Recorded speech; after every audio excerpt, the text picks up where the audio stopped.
You already know the question, because it keeps arriving in the quiet between heartbeats. Is this person right for me, or am I just thirsty for a story? There are moments when a stranger's presence feels like a doorway, and your whole nervous system leans forward as if the future has stepped into the room. That pull is electric, but electricity is not evidence.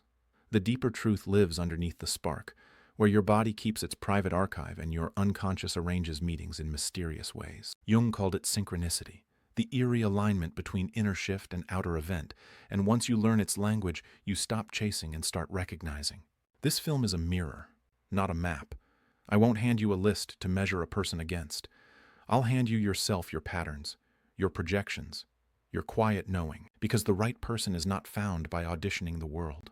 They are recognized by the version of you that has finally come home. You will hear stories, but more importantly, you will hear your own breath returning to its natural pace. You will see red flags you used to dye white. You will learn the difference between a bond that requires you to shrink and a bond that asks you to become. And somewhere in the middle of all this, a simple test will emerge. Do I feel more myself in their presence than I did alone? If the answer is a steady yes, you won't need permission. If the answer is a shaky maybe, we'll give you the courage to listen. Because love is not the intensity you can survive. Love is the clarity you can live inside. So, take the checklist out of your fist. Loosen your jaw. Place a hand on your chest and feel the animal of you calm down. By the end, you will know what your body has been trying to whisper all along. The right person does not arrive to complete you. They arrive because you completed a chapter of yourself. When that happens, you won't have to force the door or fight the current. You'll simply recognize the room you prepared and walk in like you belong, because finally, you do. I remember sitting across from someone I thought was my future, and my chest felt like a locked door. I kept ignoring it because the conversation was brilliant, the chemistry undeniable. 3 months later, I was apologizing for existing. My body knew on day one. I just wasn't listening yet. Section 2. The question that stops your life. The scene opens in a cafe you've never visited before. You are mid-sip when a voice you don't recognize says something ordinary, and yet everything inside you pauses as if someone just dimmed the lights. The question rises like steam. Is this them? Your mind reaches for evidence because certainty feels like mercy. You flip through interviews, memories, rules you copied from other people's love stories. But the body knew love before you had language, and it answers faster than thought. Shoulders soften or brace, breath widens or knots. Jung would say the unconscious is voting, and the ballot is somatic. We misread this vote when we confuse activation for alignment. Activation feels like a cliff. Alignment feels like a path. The cliff seduces with drama. The path invites with pace. Ask your chest, not your checklist. Do I expand or contract near this person? If your breath shrinks, don't call it butterflies. Call it information. Rightness is not the absence of friction. It is the presence of repair. The person who fits does not silence your truth, so the peace can survive. They make space for the truth, so the peace can be real. In their company, you notice how little you perform. You stop curating your sentences mid-flight. You stop editing emotions into slogans. You tell the awkward story you usually hide and watch their eyes hold you without flinching. Compatibility is not a checklist item. It is a nervous system event. It shows up as ordinary ease. The cup that tastes warmer, the laugh that lands lower, the evening that ends before you're exhausted by trying. The wrong fit, by contrast, is paint on wet glass. Beautiful for a minute, gone with the first rain. And here's the paradox. The right person will still confuse you at times because safety uncovers layers. Old alarms go off as the system realizes there's room to feel. You might mistake that opening for danger. Slow down. Let your breath reteach your history that not every rise in sensation is a threat. If you are used to love as a chase, steadiness will look like boredom. Stay. Taste it longer. Boredom is often your nervous system detoxing from chaos. Ask 3 questions as your quiet test. 1. Am I honest faster here? 2. Do I like who I am while I'm with them? 3. When conflict appears, does repair arrive without theater? If you can answer yes often enough to relax your spine, you are not standing on a cliff. You are stepping onto a path. And paths, unlike cliffs, go somewhere worth living. There is one more compass most people ignore because it's quiet. Who are you when the date ends? If the conversation was honest, you will feel a small appetite to create.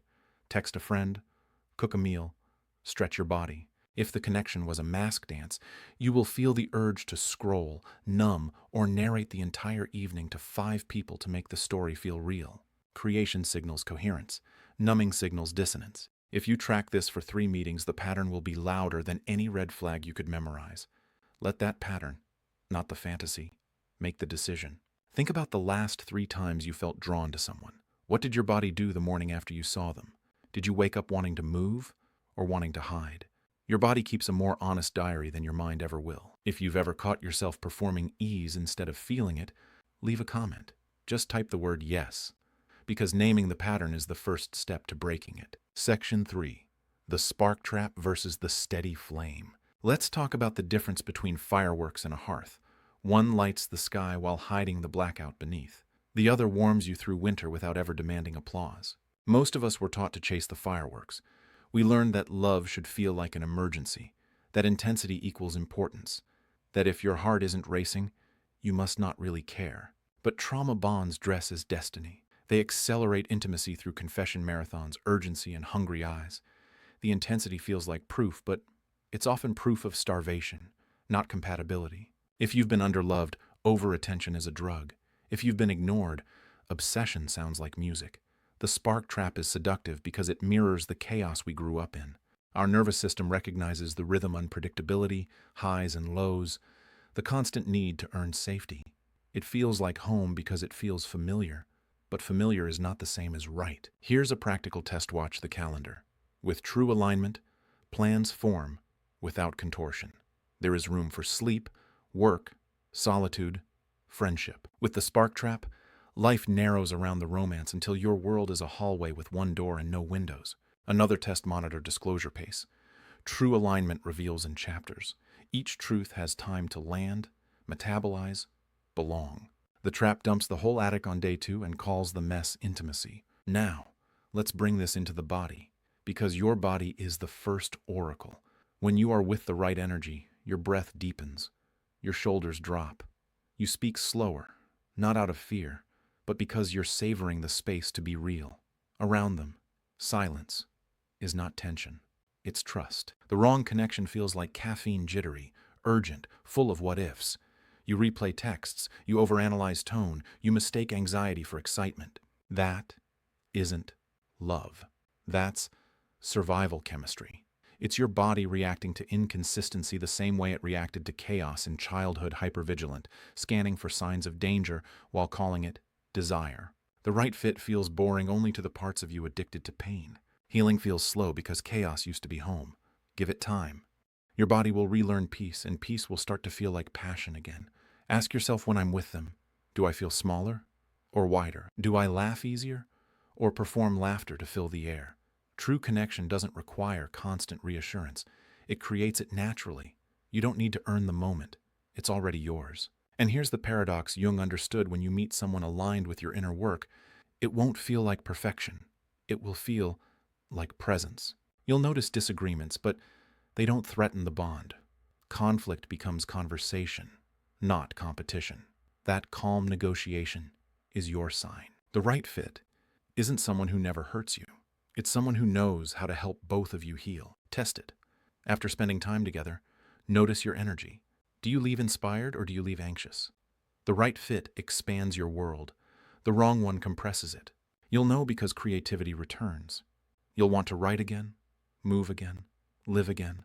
Love that nourishes the self always gives back to life itself. Finally, ask your future for an opinion. Picture an ordinary Tuesday 6 months from now. Are you breathing? Are you laughing between chores? Are disagreements handled like 2 adults building a bridge? Or do you see courtroom theatrics with no judge and no end? Your future is trying to vote in the present. Give it a ballot. If your skeleton loosens when you imagine the mundane, you are probably walking with alignment. If your stomach flips even in the fantasy, you are being recruited into a spectacle. The solution is not cynicism. It's pacing. Intensity can survive pacing if it's true. Spectacle dies when you slow it down. And notice how life treats your no. In spark traps, no becomes a negotiation, a stage for persuasion techniques that sound like romance but smell like panic. In aligned bonds, no is respected without punishment. Because there is enoughness in the field. Enough time, enough self, enough future. When enoughness is present, attraction does not need emergency tactics. It has patience, and patience is the love language of people who know their worth. Right now, pause this video for 5 seconds. Close your eyes. Think of the last person who made your heart race. Now ask your body, was that expansion or contraction? Did I feel more alive or more alert? The answer will tell you everything you need to know about whether you were stepping onto a path or standing at the edge of a cliff. Section 4. The unconscious hiring process. You don't stumble into the same heartbreak by accident. You drive there with the same coordinates saved under home. Each repetition is your unconscious whispering, you missed a turn. Patterns are the psyche's breadcrumb trail. They don't punish you. They repeat until you listen. Jung said what you fail to make conscious returns is fate, and nowhere is that truer than in love. You meet different faces with the same emotional weather, anxiety storms, droughts of attention, the quiet ache of being unseen. It feels personal, but it's mathematical. The equation never changes until the variable, you, does. Look backward gently. Trace the echoes. Do you tend to chase approval? To play rescuer? To disappear so peace can stay? Each role is a survival costume stitched in childhood, worn into romance. When you identify the costume, you can finally hang it up. Awareness alone is disruptive magic. The next time you notice yourself performing the old dance, over-explaining, fixing, apologizing for existing, pause. That pause is rebellion. In it, a new choice can be born. Patterns lose power when you treat them as data, not destiny. Write them like an analyst would. Situation, trigger, response, aftermath. Then read the report out loud. If it sounds like déjà vu, congratulations. You just caught the unconscious in daylight. It cannot sneak anymore. Most people assume breaking patterns means finding someone new. It doesn't. It means being someone new inside the next conversation. When you act from consciousness, even familiar dynamics dissolve, because consciousness alters chemistry. Imagine 2 scripts on a table, one titled, Proof I'm Enough, the other, Proof I'm Whole. You've been auditioning lovers for the first play, but the casting call for the second starts now. Every no, every boundary, every act of self-honesty rewrites the plot. Now, let's talk about projection, because projection is the engine that runs these patterns. Every person you fall for is an autobiography written in another body. That is projection, the soul's way of mailing its unsent letters to itself. When Jung said we meet ourselves time and again in 1,000 disguises on the path of life, he meant that love is never random. It's a mirror disguised as a romance. You do not see people as they are. You see them as you are, filtered through your wounds, your wishes, your unfinished sentences. That's why some strangers feel familiar. They are performing the parts of you you've forgotten. Maybe you chase the emotionally distant because distance was the first language love ever spoke to you. Maybe you crave the caretaker because once, long ago, someone's rescue felt like proof of worth. These attractions are not curses. They are coordinates. Your shadow, the collection of traits you rejected to survive, borrows faces to get your attention. It sends you infatuation as bait, then disappointment as feedback. You think you're choosing partners. Really, your unconscious is casting characters for a rehearsal it refuses to cancel until you learn the lines. Every crush is curriculum. Every heartbreak is a graduation. Here's the trick: stop reading projection as failure. Read it as fieldwork. Ask, what is this person showing me about myself? If they ignite jealousy, maybe your own ambition is starving. If they trigger fear of abandonment, maybe you've abandoned yourself for years. The moment you own the reflection, the spell breaks. They return to being human, and you return to being whole. Most of us resist this because it collapses the fantasy that someone else can save us. But owning projection is liberation. It returns the steering wheel to your hands. The shadow is not your enemy. It's your exiled genius. The rage you despise could be your boundary trying to speak. The envy you hide could be your desire begging for permission. When you reclaim those parts, relationships stop being rescue missions and start being collaborations. You no longer need partners to complete you. You invite them to co-create with you. How do you catch projection in real time? Watch for exaggeration.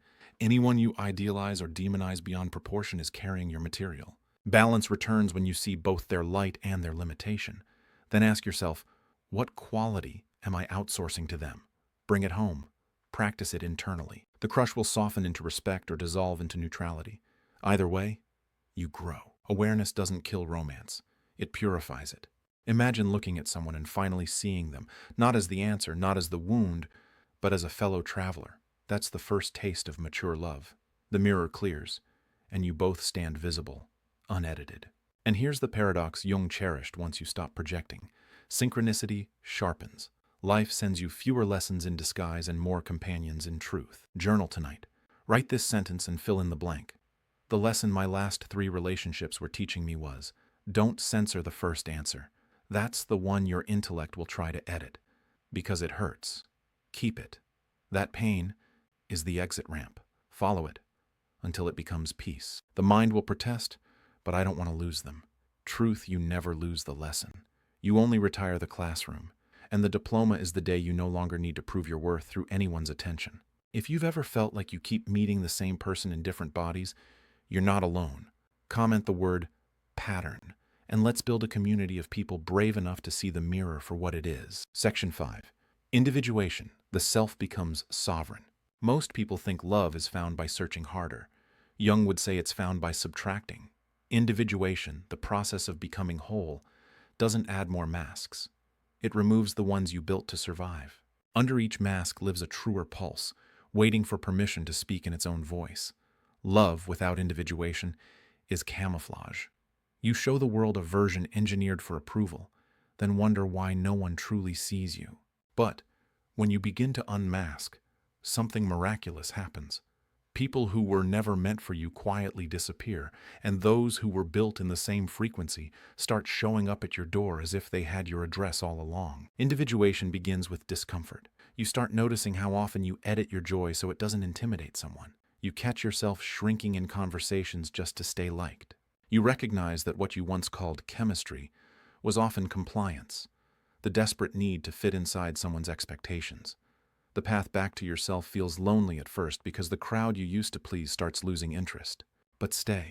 That emptiness is not punishment. It's clearing. It's the universe uninstalling outdated software so your authentic self can finally run. When Jung spoke of individuation, he described it as the marriage between consciousness and the unconscious. The moment your inner opposites learn to dance instead of duel. You stop rejecting the sensitive parts that felt too much, and you stop glorifying the stoic parts that felt safe. You allow contradictions to coexist. You realize you can be soft and strong, generous and guarded, certain and still learning. That paradox is where true love becomes possible because now you can offer what you are, not what you perform. Here's how you know individuation is working. You no longer chase people to fix your emptiness. You protect your solitude like sacred ground. You feel comfortable saying, I need time to think instead of performing instant agreement. Your worth no longer fluctuates with someone else's attention span. The self becomes a stable home, not a tent pitched in other people's weather. And from that home, love grows like a garden, not like a wildfire. On an ordinary Tuesday, individuation looks like this. You're invited to dinner with people who drain you, and instead of making an excuse, you simply say, I'm choosing rest tonight. You post something online that reflects your real opinion, not the edited version designed to avoid backlash. You tell someone you care about that their comment hurt, without apologizing for bringing it up. These are small acts, but they are revolutions. Each one declares, I exist, and my existence does not require your approval. Try this small ritual tonight. Sit in silence for 2 minutes. Close your eyes and ask, what part of me have I been hiding to keep love? Then breathe as that part answers. Don't argue. Listen. Each exhale is a returning. You are reintroducing yourself to the only person who can ever guarantee your belonging. You. When you live from that center, relationships transform. You stop auditioning. You start collaborating. The right partner feels less like a savior and more like a witness. They don't complete your story. They join your chapter. You no longer fear abandonment because you've stopped abandoning yourself. And that's when something subtle yet seismic occurs. Attraction slows down. It loses its panic. Love becomes less of a hunt and more of a homecoming. You can stand in a room full of beauty and still feel unmoved until energy, truth, and timing align. That calm certainty isn't arrogance. It's alignment with your own soul's rhythm. Yes, I know. Telling you to become whole before seeking love sounds like every self-help cliche that ever got printed on a mug. But here's the difference. This isn't about perfection. It's about presence. It's about showing up to your own life without needing someone else to narrate it for you. That's not a cliche. That's a revolution. Before we go deeper, let's pause. You've learned that your body speaks a language older than words, that the spark trap is seductive but expensive. You've learned that your patterns are not prison sentences, but GPS coordinates trying to guide you home. You've learned that projection is how your unconscious hires actors to play the roles you refuse to own. And that individuation is the process of becoming someone who doesn't need to be saved. Coming up, we'll explore how to build the relationship architecture that lasts, how boundaries aren't walls that keep love out, but frames that help love take shape, how solitude isn't loneliness but the soil where your truest connections begin, and how your nervous system will tell you the truth long before your mind catches up. But first, take a breath. You're doing the work. Stay with me. If you're still here and you're feeling this, drop a flame emoji in the comments. Let's build a community of people brave enough to do the real work. Section 6. Boundaries. Love's architecture. A painting without a frame bleeds into the wall until its beauty dissolves into background. That's what happens to love without boundaries. It loses definition, leaks energy, and eventually fades. Boundaries are not walls. They are art frames. They say, "This is where I end and where you begin." They protect color, contrast, and clarity. They don't divide love. They give it shape.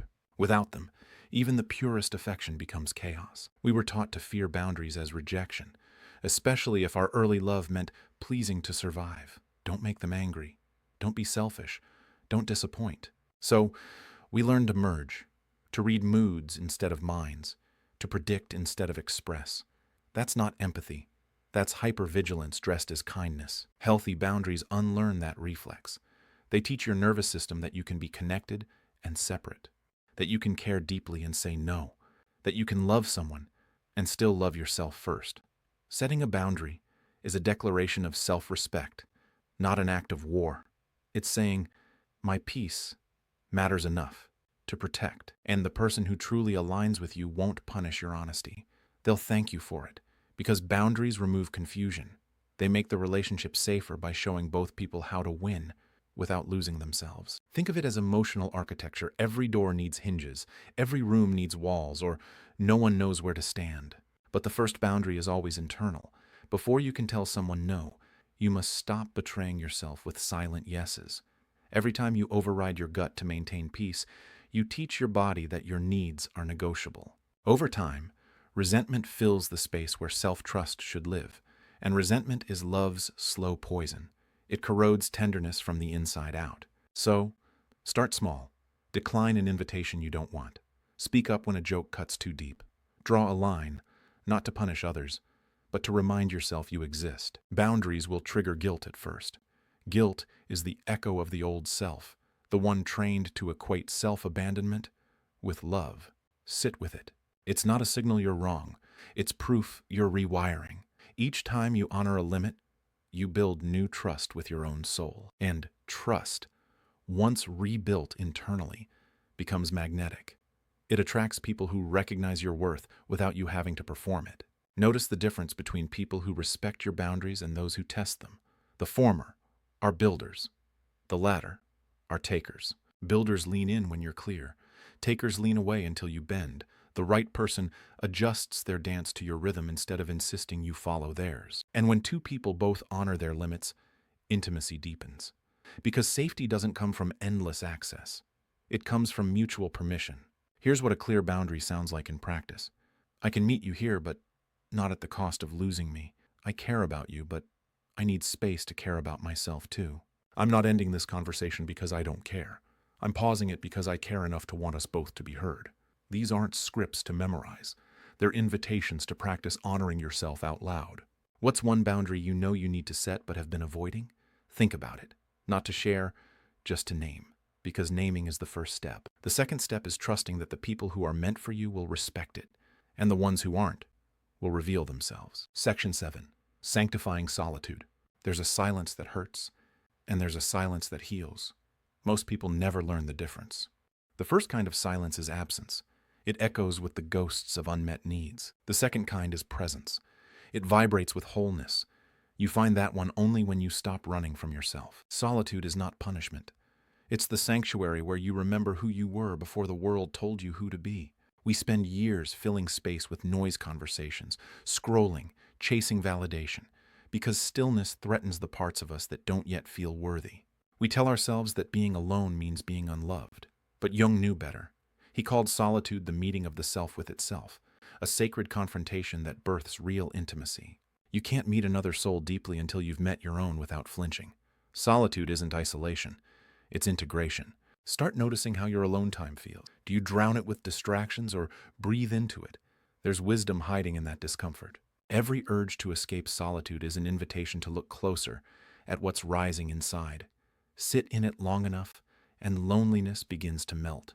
You start hearing your inner voice raw, unedited, honest. It tells you what you actually need, what you've been tolerating, what you must release. It's not always kind, but it's always true. In the beginning, solitude can feel like detox. Your mind craves the chaos it used to call love. Your fingers hover over your phone, ready to text the ghosts that once made you feel alive. Don't. Stay. Let the craving crest and fall. The emptiness you fear is actually spaciousness forming. You're building capacity, the ability to sit with yourself without needing rescue. Once you can do that, no relationship will ever own you again. Something miraculous happens when you stop fearing alone. Your energy changes. You stop broadcasting desperation, and the universe stops sending you lessons disguised as lovers. You begin attracting people who mirror your peace instead of your panic. Solitude becomes a magnet for maturity. You don't need company to validate your worth. You choose company that complements it. Yes, I'm telling you to be alone in a video about finding love. I know how that sounds. But here's the truth. The right person won't fill your emptiness. They'll meet you in your fullness. And fullness is built in solitude, one honest breath at a time. Try this. Take yourself on a silent walk. No phone, no playlist, no podcast, just your breath syncing with the wind. Notice how the world starts talking back when you stop filling it with your noise. The rhythm of your footsteps becomes a meditation, a dialogue between you and life. This is the essence of sanctified solitude connection, without dependency. You realize that being alone doesn't mean being empty. It means being available to intuition, to creation, to the divine choreography of your next chapter. And from that sacred stillness, synchronicity blooms again. You start catching whispers, random encounters, repeating symbols, meaningful coincidences. It's as if the universe is finally audible because you've stopped shouting over it. Those moments aren't fantasy. They're feedback. They tell you you're back in alignment. Section 8. Your body's truth language. Your body keeps a journal your mind refuses to read. Every heartbreak, every betrayal, every small act of self-abandonment has been archived beneath your skin in a language older than words. When Jung said that the body is the unconscious made visible, this is what he meant. Your nervous system is your first truth teller. Before the story forms, before the excuses arrive, your body already knows. The problem is, most of us were trained to ignore it. We called tension butterflies. We called exhaustion love. We mistook chaos for chemistry. Let's decode it properly. The body speaks through sensations: warmth, tightening, openness, heaviness. A yes feels like exhale, expansion, a widening horizon. A no feels like compression, shallow breath, muscles bracing for impact. The body doesn't debate. It delivers verdicts. When you start honoring those verdicts, clarity returns faster than any analysis ever could. Here's the trap. If you grew up in emotional turbulence, your baseline is chaos. Calm feels suspicious. You'll misinterpret safety as boredom, because peace never had a chance to root in you. The healing isn't about chasing adrenaline again. It's about retraining your body to recognize stillness as home. That takes time. Start with micro moments. When you're with someone new, scan yourself. Are your shoulders creeping upward? Is your breath shallow? Are you talking faster to fill silence? Those are alarm bells, not butterflies. The nervous system is showing you history, repeating in real time. You can reset it. Try this when anxiety spikes. Exhale longer than you inhale. Whisper, "I'm safe in this moment." The goal isn't to erase the sensation. It's to stay conscious inside it. Regulation is revelation. You can't hear intuition through static. As your system calms, intuition gets louder, and soon you can tell the difference between excitement and warning, between expansion and overextension. When love is right, Your body doesn't brace. It breathes. You feel rooted and light simultaneously. You laugh without effort. You digest food better. Your sleep deepens. Regulation is contagious. Two calm nervous systems co-regulate each other like tuning forks finding harmony. That's why true connection feels nourishing, not depleting. Notice what happens after arguments, too. The wrong connection leaves your body buzzing for hours, your thoughts replaying like broken records. The right one invites repair. Your heart rate drops as you're seen, soothed, and heard. That's not magic. It's biology cooperating with honesty. In modern love, people talk about energy, but often forget its physiology first. Emotional safety is chemical oxytocin, serotonin, dopamine, and rhythm. When those align, you're not guessing. You're grounded. And grounding is the foundation for every choice that follows. Right now, bring your attention to your breath. Inhale for 4 counts. Hold for 4. Exhale for 6. Notice how that one cycle changes the temperature of your thoughts. That's your nervous system recalibrating in real time. Imagine having access to that clarity every time you need to make a decision about love. You do. It's already there. You just have to listen. If you've ever ignored your gut and regretted it later, take a moment and acknowledge that. Not to shame yourself, but to honor the part of you that's learning to listen now. Type the word "listen" in the comments if this resonates. Let's normalize trusting the body's voice. Section 9. Repair, the architecture of intimacy. We were raised on love stories that end at the first kiss, as if that moment seals eternity. But the truth of any connection begins right after, the moment misunderstanding arrives, and both hearts must decide what to do with the friction. That's where real love lives. Repair is the architecture of intimacy. It's how two people say, "Our bond is bigger than our egos." It's not about avoiding damage. It's about becoming skilled builders of trust after the storm. Perfectionism kills relationships faster than any argument ever could. When you chase a flawless connection, you turn love into performance art. You hide flaws, swallow truth, and apologize for feelings that don't fit the script. But the right person doesn't need you spotless. They need you sincere. Repair begins when honesty replaces pretense. It starts with ownership, the simple, sacred act of saying, "I see how I hurt you," not to end the conflict, but to end the loneliness inside it. A clean repair has 3 steps: accountability, empathy, and change. Accountability says, "I did this." Empathy says, "I understand its impact." Change says, "Here's what I'll do differently." It sounds simple, but it demands humility, the willingness to care more about connection than being right. When both people can do this, ruptures become portals. Every repair deepens safety because it proves the relationship can survive truth. Listen to how people handle your no. Do they rush to justify, or do they lean in to understand? Emotional maturity isn't measured by how someone behaves when they're adored. It's measured by how they respond when they're confronted. The right person won't weaponize your vulnerability. They'll guard it like a treasure they don't want to lose. Think of repair as emotional breathing. Every bond inhales closeness, exhales misunderstanding. The pause in between, the willingness to come back, is where trust regenerates. Conflict isn't a red flag. Avoidance is. Without repair, resentment calcifies. The heart starts negotiating silence. If I just don't bring it up, maybe it'll stay peaceful. But peace without truth is decay disguised as calm. Try this next time tension arises. Drop the defense. Breathe once and say, "Help me understand." Curiosity disarms the ego. Suddenly, it's 2 allies versus 1 problem, not 2 enemies versus each other. The shift is alchemical. Repair doesn't erase pain, but it converts it into intimacy. Every time you rebuild, the foundation thickens. Love becomes less about fireworks, more about firewood, steady, warm, sustaining. And remember, some people will never repair because ownership feels like death to their pride. When that happens, your task is to repair with yourself. Close the loop internally. Write the apology you deserved, read it aloud, and let your nervous system rest. You don't need their participation to restore your peace. Here's the 3-step formula written clearly. Step 1. I see how my action affected you. Step 2. I understand why that hurt. Step 3. Here's what I'll do differently. Memorize it. Practice it. Teach it to the people you love, because relationships that last aren't built by people who never fight.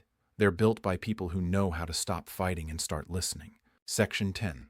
The 5 Tests of True Alignment. Compatibility is not the rush of meeting someone who checks your boxes. It's the quiet joy of realizing that you no longer need to edit your sentences to feel safe. It's the peace that comes when you stop performing and simply exist. Real compatibility feels like gravity, not fireworks. You don't have to chase it. It holds you naturally. Yet many people confuse attraction for alignment and chemistry for connection. The test is not whether you burn together, but whether you can build together. You can tell you're in the wrong story when you start fading from your own pages. Alignment, the real kind, doesn't demand disappearance.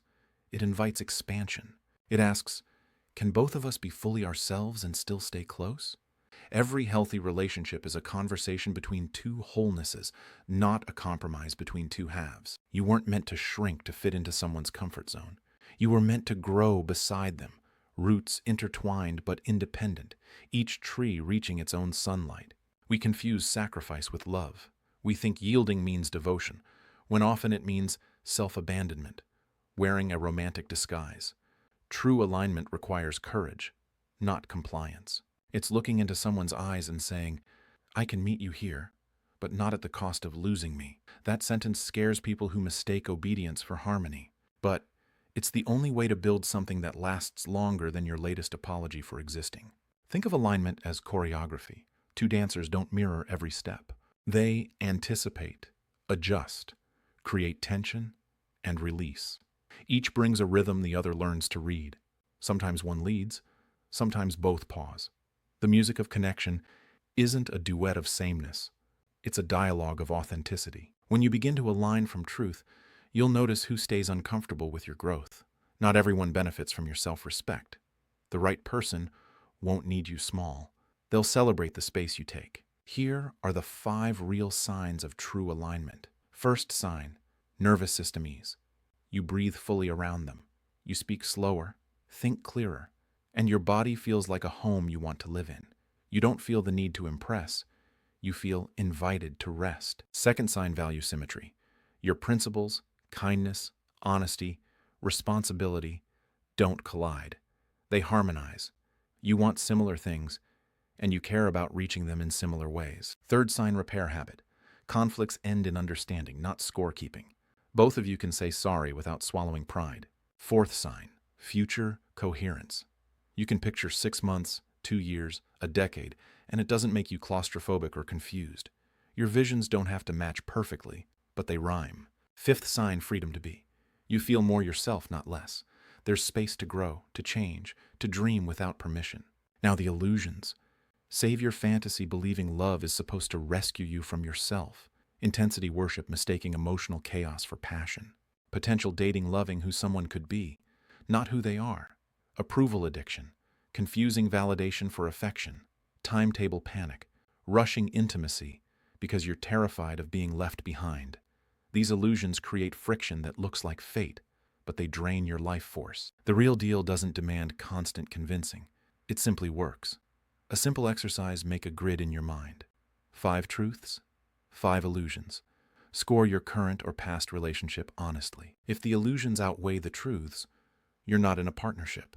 You're in a projection, and that's not failure. It's feedback. It means your inner work is still calibrating. Compatibility outside always reflects integration inside. Another indicator after conflict. Do you feel closer or smaller? The right bond leaves you expanded. The wrong one leaves you apologizing for existing. In the right bond, silence feels intimate. In the wrong one, it feels punitive. Pay attention to how you recover from distance. That's where compatibility reveals itself. Ask yourself, do I feel free in this connection? Not reckless, not detached, free. Freedom inside love means you can voice your no without fear, share your yes without guilt, and dream without permission. When you mention your ambitions, they lean in. When you falter, they don't rescue. They remind you of your own legs. Their presence expands your capacity to live, not just to love. Jung said, "The privilege of a lifetime is to become who you truly are." The right relationship doesn't interrupt that privilege. It accelerates it. It becomes a mirror that reflects both your evolution and theirs. Growth becomes shared currency. Each of you keeps refining, returning, reflecting. You're no longer trapped in the barter system of validation. You're trading authenticity for authenticity. And here's the sign you've entered. Alignment silence feels nourishing, not empty. You can disagree without feeling unsafe. You can spend time apart without anxiety gnawing at the edges of your heart. Love becomes a partnership of two sovereigns, not a merger of two insecurities. The bond feels like oxygen invisible, necessary, never forced. Compatibility is not destiny. It's design. It's two self-aware people choosing to build a rhythm that both can dance to. No perfect timing, no perfect person, just mutual willingness to evolve in truth. That's why losing someone incompatible is not loss. It's alignment correcting itself. Section 11, reading life's subtitles. When life starts whispering, it rarely uses words. It speaks in patterns, echoes, and timing so precise it feels like déjà vu wearing new clothes. You think of someone, and they text. You open a random book, and the sentence under your finger answers a question you never said aloud. Jung called this synchronicity, meaningful coincidence without direct cause. It's the psyche and the universe collaborating on the same melody. The more aligned you are inside, the clearer you hear the tune. But not every coincidence is a message. Emotional hunger can forge counterfeit miracles. When you're desperate for meaning, you start labeling every flicker of attention as a sign. The work is discernment. Synchronicity confirms truth you're already moving toward. It doesn't drag you into fantasy. The universe doesn't seduce. It reflects. So before you interpret a sign, check your body. Real synchronicity feels calm, spacious, grounded. False signs feel urgent, like you'll die if you don't act now. The divine doesn't deal in panic. It deals in peace. Here's how to tune your perception. Live attentively, not anxiously. Keep a small subtitles journal. Note when coincidences feel charged. Then trace what you were thinking or healing in that moment. Over weeks, you'll see the dialogue forming, your inner work mirrored in outer events. You'll begin to realize that synchronicity isn't supernatural at all. It's natural alignment. The external world moves like a mirror of your evolving consciousness. This is why solitude and boundaries matter. They clear static. Without them, you can't distinguish intuition from impulse. Once the noise quiets, intuition becomes obvious. It's not a booming command. It's a gentle knowing that doesn't argue. It feels like the truth exhaling. You won't have to ask twice. A simple practice. Before making a decision, pause and ask, does this feel like expansion or contraction? Expansion, ease in the breath, soft focus, quiet excitement, means yes. Contraction, tight chest, racing mind, the need to justify, means no. That's the nervous system translating cosmic data. The universe doesn't hide information. It delivers it through your own physiology. Still, synchronicity is not fortune-telling. It's feedback. It tells you you're on the right vibration, not that everything will be easy. The point isn't to predict. It's to participate. When you start moving with the current instead of against it, you'll notice life rearranging itself in your favor. Effortless meetings, timely opportunities, doors closing just in time to save you from what wasn't meant for you. It's not luck.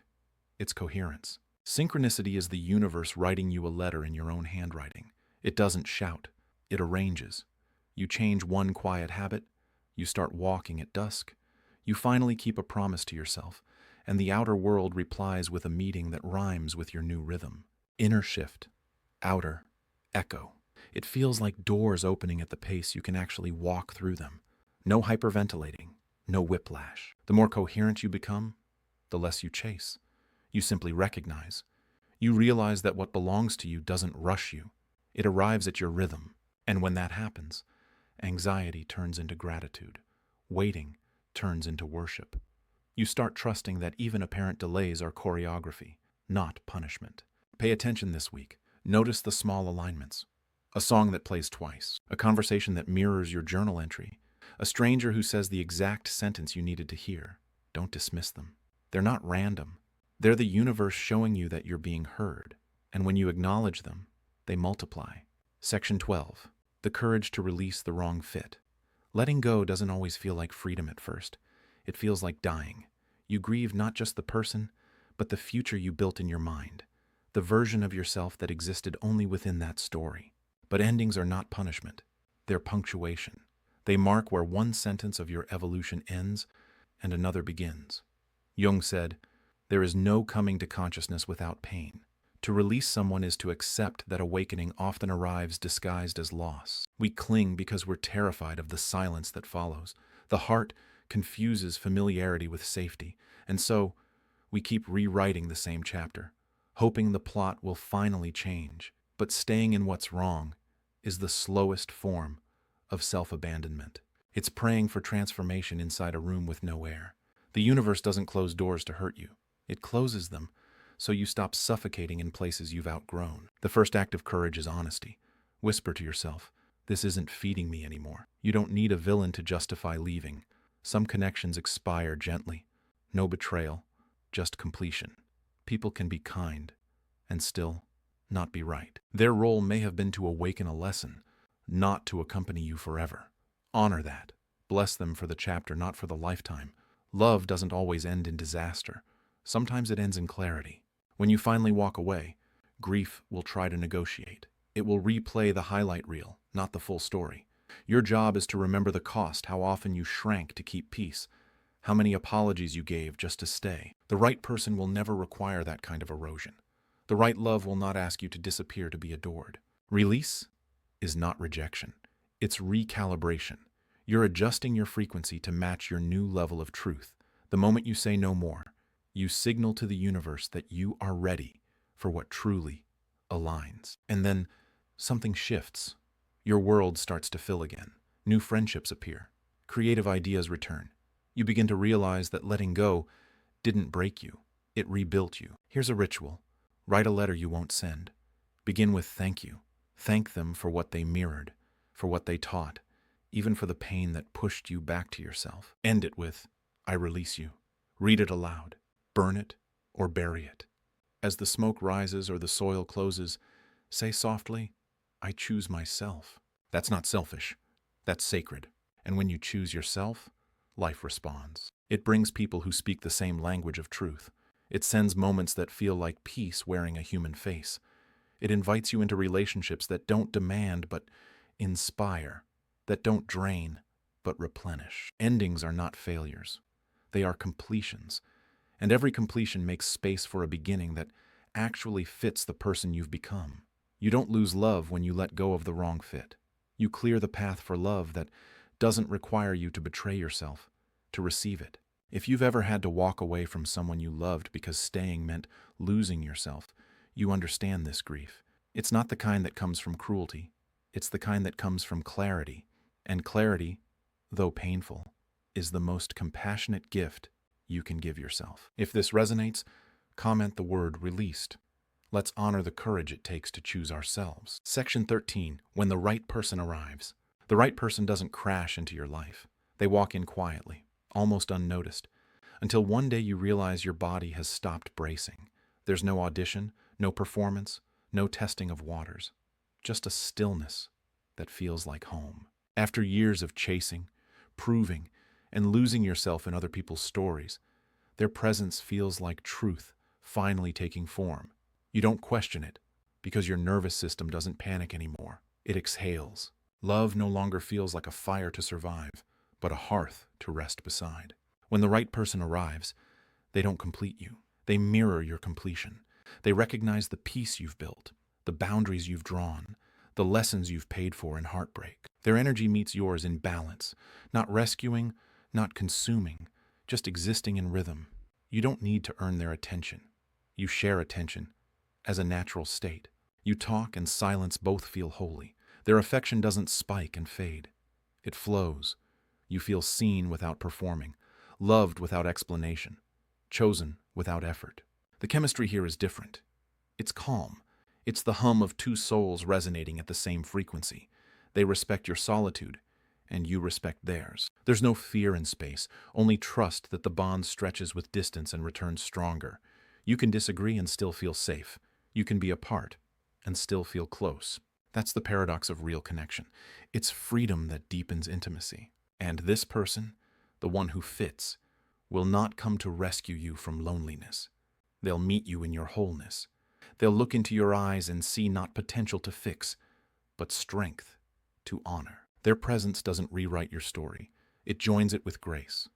Together, you don't escape reality. You create it consciously. There's laughter that doesn't hide pain, vulnerability that doesn't demand pity, intimacy that doesn't need constant proof. When they hold you, your body knows the difference. There's no spike of adrenaline, no background hum of fear. It feels like gravity, steady, inevitable, kind. You'll recognize it not by how loud it is, but by how quiet your inner world becomes. Peace is the new passion. And if they haven't arrived yet, don't rush. Love works on divine timing, not emotional deadlines. The waiting isn't punishment, it's refinement. You are being shaped into the person who can hold what you've been asking for. The universe won't deliver what you can't yet sustain. So, keep doing the work. Keep tending your boundaries, honoring your solitude, reading your body's truths. When you live in alignment, you won't need to chase love. It will find its way to your frequency. And when it does, you'll know. Not because of the fireworks, but because everything inside you will finally be silent. That silence is not emptiness. It's the sound of belonging. You'll look at them and understand what Jung meant when he said that souls recognize each other by vibration, not by appearance. The recognition will feel ancient, inevitable, and simple. You'll realize you weren't waiting for them at all. You were waiting for yourself. And now that you've arrived, so have they. Love will not be a destination anymore. It will be the way you move through the world, calm, awake, open. You'll finally understand that the right person doesn't change your life. They remind you that you already had the power to live it fully. Remember the cafe scene we opened with? The moment when everything pauses and the question rises like steam. When the right person walks in, that question doesn't need an answer anymore. It dissolves, because you'll finally understand that the question was never about them. It was always about you. And the moment you became the answer, they appeared. If this message has echoed somewhere deep inside you, it's because you already know what the work is. It's not about finding the right person. It's about becoming the one who no longer abandons themselves. The journey isn't romantic in the cinematic sense. It's quiet, disciplined, sacred. It's choosing truth over comfort. It's choosing peace over intensity. It's remembering that healing isn't a performance. It's a promise you keep with your own soul. So before you close this video, take a breath. Place your hand on your chest. Feel your heartbeat. And ask, what am I still holding on to that no longer serves the person I'm becoming? Maybe it's an old story about love having to hurt. Maybe it's a version of you that thought you had to earn affection. Let it go. You don't have to carry the weight of your own rescue. The right person will meet you where you stand, but only once you've stopped running from yourself. This week, try one small act of self-commitment. Write a note to yourself that begins, I will no longer trade authenticity for approval. Read it every morning until it feels true. Notice how your world shifts when you start living from that place. People respond differently. Opportunities align faster. Synchronicities multiply. The outer world bends toward your inner coherence. If any part of this story reflected your own, share it in the comments. Tell us about the moment you realized peace is not boring. It's home. Tell us about the time you chose yourself, and the world didn't end. It opened. Someone out there needs to hear your story the way you needed to hear this one, because healing is contagious. Your courage gives permission to others. And if you know someone who keeps mistaking chaos for love, send this video to them, not as advice, but as a mirror. Sometimes all we need is to see our pain spoken out loud to realize it's not permanent. It's just a chapter we're finally ready to close. Finally, if you're ready to keep walking this path of self-knowledge, of emotional mastery, of becoming who you truly are, subscribe and stay close. Here, we explore not just relationships with others, but the one that determines them all, the relationship between you and yourself. Because the day you learn to choose yourself without guilt is the day every part of your life begins to harmonize. And when the right person comes, you won't question it. You'll simply smile, breathe, and whisper, "Welcome home."